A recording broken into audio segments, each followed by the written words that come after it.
یہی وہ کتاب ہے جس کی کرشمہ سازیاں بے شمار ہیں، لیکن اس کتاب کو جب استعمال کیا جائے گا اس کی اس حیثیت کے ساتھ جس حیثیت کے ساتھ اللہ نے اتارا ہے، یہ معجزہ ہے، آخری نبی کا معجزہ ہے۔ یہ محض ایک کلاسیکل بک نہیں ہے، یہ پرانی کتاب نہیں ہے، یہ صرف تفسیروں کے حوالے سے پڑھ کر اس کے الفاظ اور جملوں کو حل کیے جانے والی نہیں ہے، بلکہ یہ کتاب عصائے موسیٰ سے افضل ہے اور دم عیسیٰ سے افضل ہے اور صالح سے افضل ہے۔ وہ سارے معجزات وقتی تھے، قوم کے لیے، ایک قوم کے لیے تھے، نبی رہے، معجزہ رہا، اور بعض معجزے تو نبی کے حیات میں چلے گئے۔ صالح علیہ السلام کی اونٹنی ان کے موجود ہوتے ہوئے ذبح کر دی گئی، موسیٰ علیہ السلام کی لاٹھی ان کی وفات کے ساتھ معجزے سے خالی ہو گئی، اور موسیٰ علیہ السلام کے ساتھ یت بیضا بھی ان کے ساتھ رخصت ہو گیا، اور عیسیٰ علیہ السلام کے دم سے کم باذن اللہ کا جو منظر نظر آتا تھا وہ آسمان پر اٹھا لیے گئے،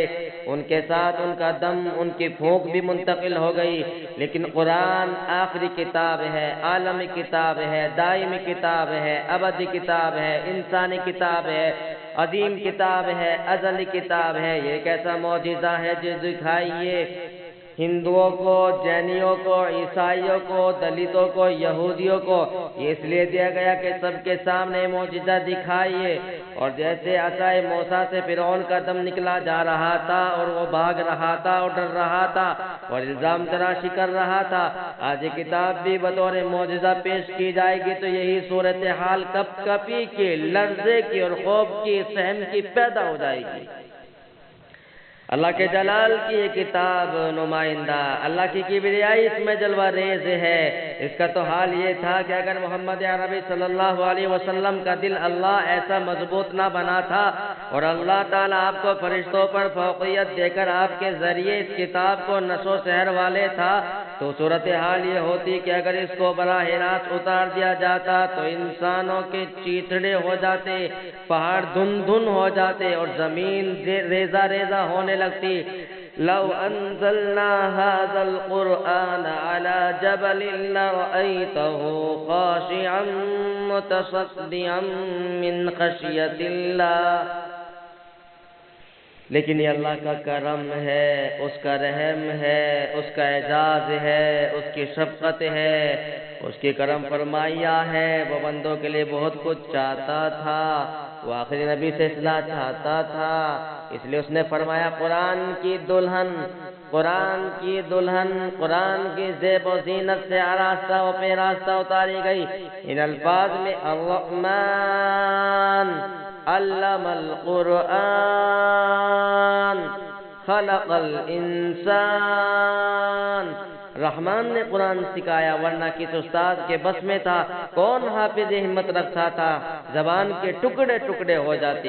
کسی انسان کے بس میں یہ تھا کہ قرآن سکھاتا، لیکن وہ رحمان ہے، وہ رحمان ہے جس کی رحمت پھیلی ہوئی ہے، بکھری ہوئی ہے، وہ رحمان جو سب کو روزی دے رہا ہے، اس رحمان نے قرآن سکھایا۔ قرآن جیتا جاگتا ایک معجزہ ہے،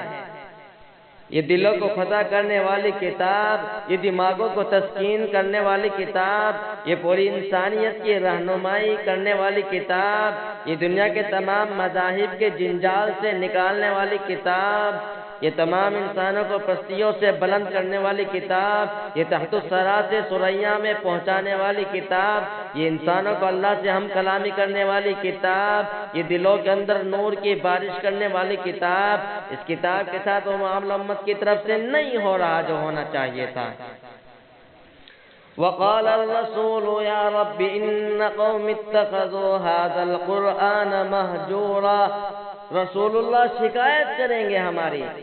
ہماری شکایت کریں گے، اے اللہ میری قوم نے قرآن کو چھوڑ دیا۔ اگر یہ میری قوم قرآن کو لے کر آگے بڑھتی جس طرح اس کو لے کر آگے بڑھے تھے ابو عبیدہ ابن جراح اور خالد ابن ولید اور عمر ابن العاص، جنہوں نے سند سے اسپین تک اور چائنا سے افریقہ کے ایک کنارے تک فتوحات کا ایک بازار لگا دیا، جس طرح وہ قرآن کو معجزہ سمجھتے ہوئے اور اس پر ایمان رکھتے ہوئے آگے بڑھے،